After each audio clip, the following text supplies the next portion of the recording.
หลายครั้งขอประกาศดังแฟนน้องให้ฟังเบืองขอฝากข่าวไปถึงเด้อแม่ป้าลูกสาวลาได้วอน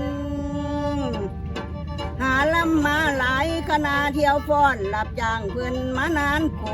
กินกะโตเขาโวยไว้มาไหนเด้มันไหลลินนาหาลำกินมาหลายผงบ่ยืนยงคงงานความเมาผู้จัดการสารพัดตาปล่อยเห็นเงินแล้วนายสางสาวหมอลำมาสิบ่เลิกลางวงคนอื่นไปใส่รวมแรงใจจับมือมาก่อกันละน้อป่ามิถุนาปี68เด้อป้านางเอาตัวมารวมหมู่บ้านแรงเด้อนักสู่หวังของแจมฝ่ายแสดง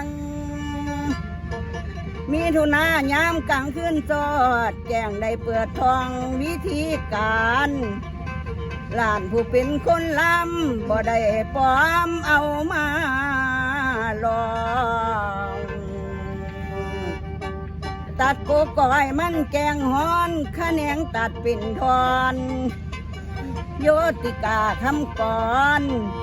แม่วันทาเป็นผู้ร้องโอ้โอ้โอ้ยทำน้องเขา